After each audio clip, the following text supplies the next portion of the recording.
another episode of Chats with Vlad.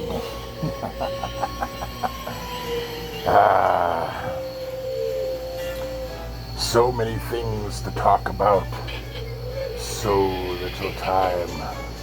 I was just in my little toy here. It's a new toy, rather interesting one.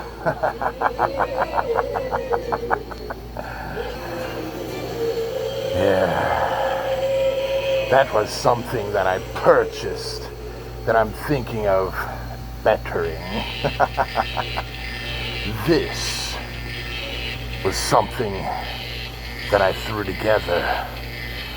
I call this piece Life and Death. What do you think, boys and girls? Indeed.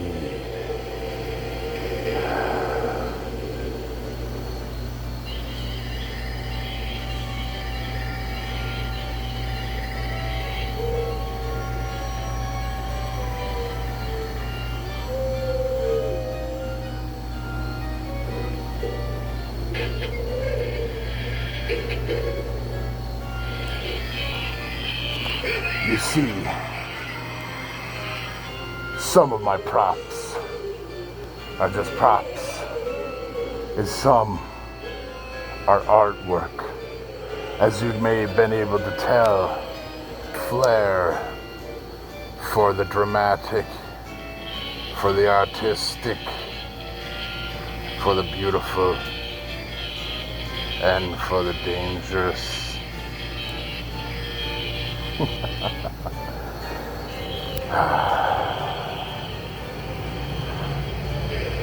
Yes.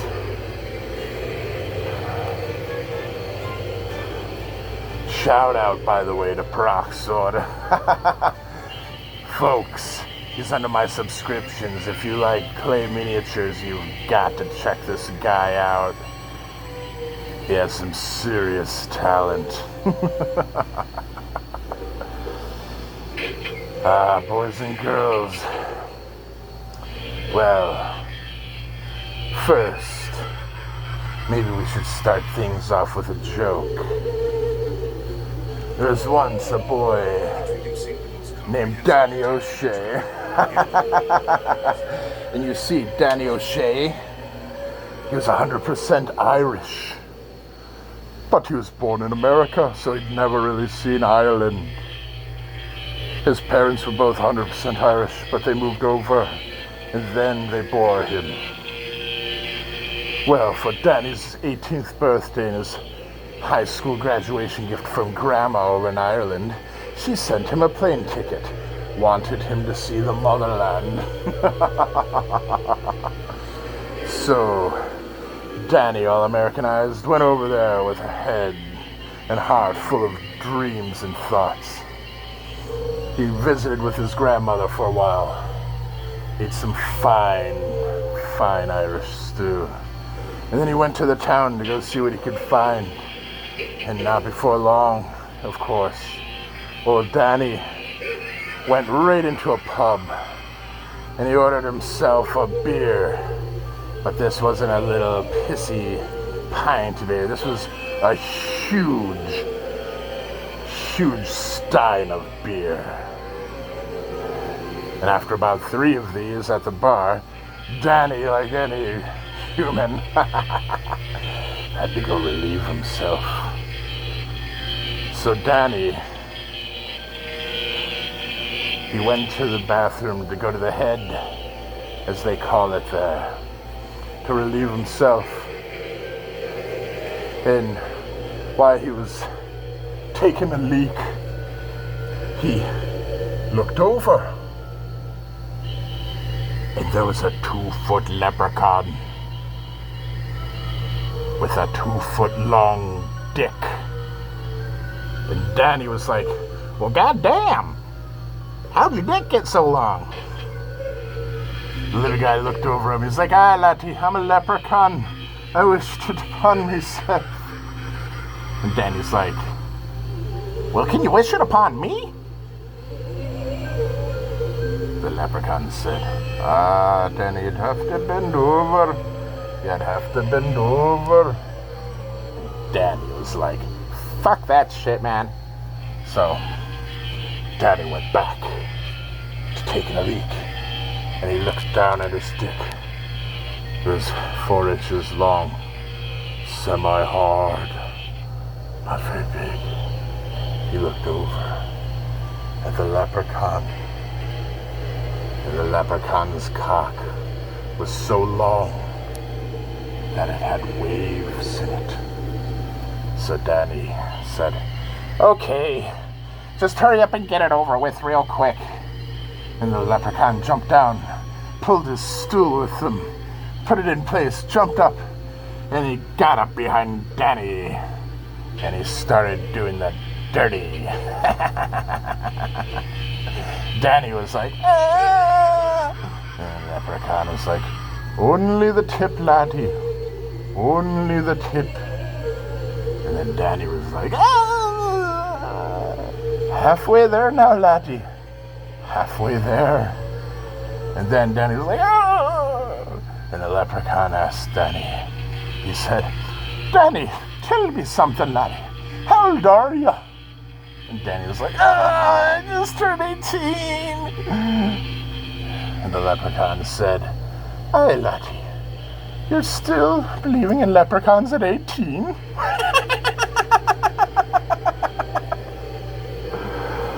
Ooh, that had to hurt. And I don't mean his pride.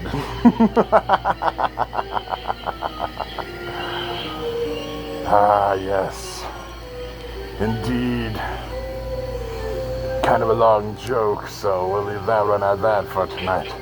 But I wanted to talk about certain other things. There's a lot of things I want to talk about. I wanted to talk about the spirit of Halloween and how it's in your heart, Proxord.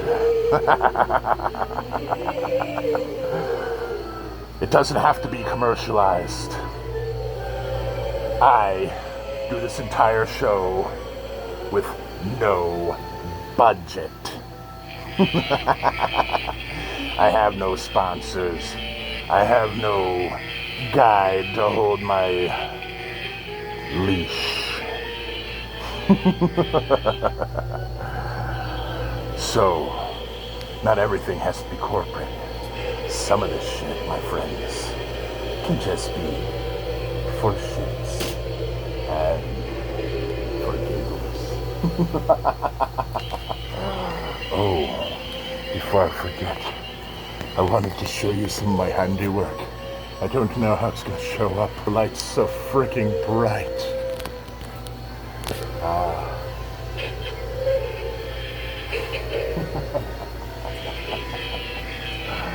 Oh, boys and girls, I've gotten good at various different skills, as you may be able to tell.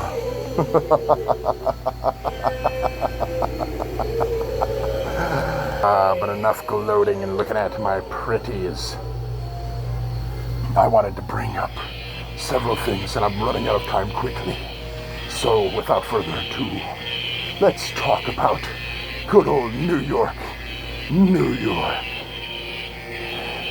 And by talking about this, we'll be also discussing other problems that other big blue cities like Chicago, LA, Portland, and DC, and other areas like in Pennsylvania, how they're having such high crime rates and problems.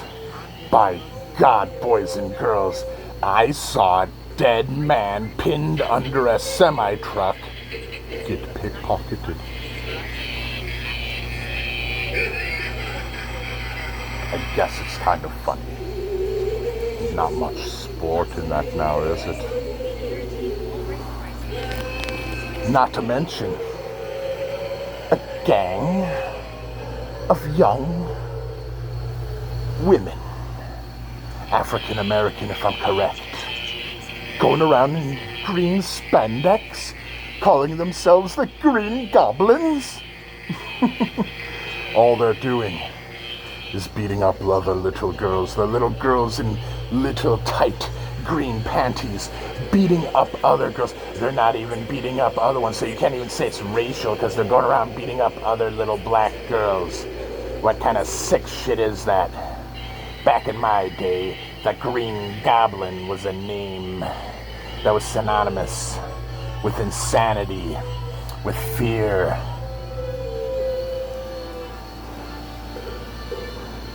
What you're doing is just weird.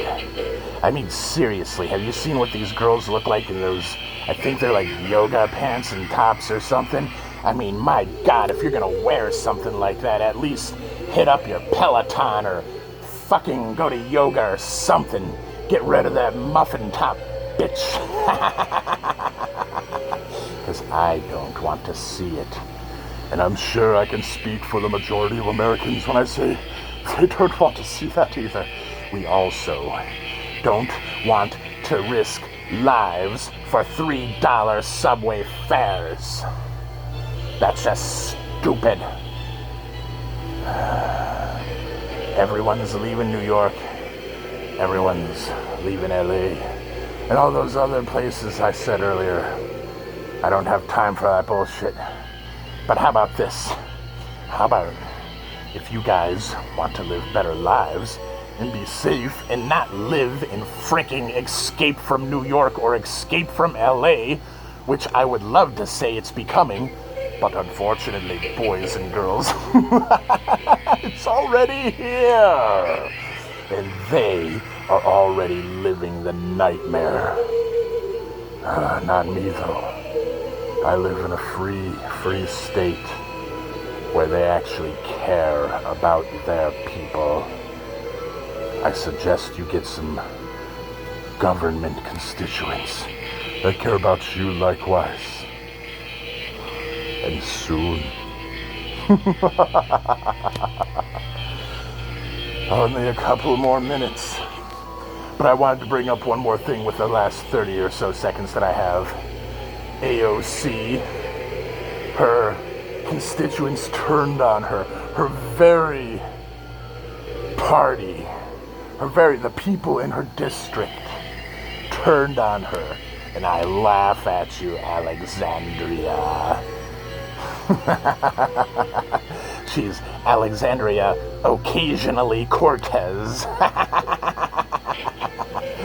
AOC, you're a joke. Your squad's a joke. You ruined the Democratic Party. Let me tell you something, boys and girls. I've always said that everybody loses in a two-party system. You want to know why? I've always said that for 30 years, and I'm talking a long time now. The reason why everybody loses in a two-party system is because if one of the parties gets broken or goes insane or just fucking gets stuck on stupid, well then, you only have one reasonable party to vote from. But what if they're not reasonable? What if they're up to their own dirt? You see, boys and girls, as I've told you so many times, I'm not right. I'm not left. I'm old school. I'm punk rock. I'm independent. I think the government is just evil. And I'm sure they think likewise. They think likewise because I like to spread the truth. Well, I've already gone way past my limit. So, without any further ado, I leave you to think about this.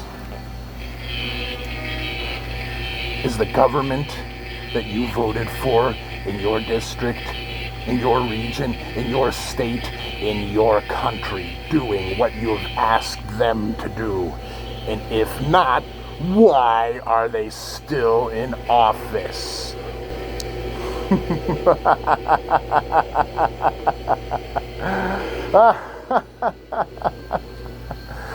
Think about it.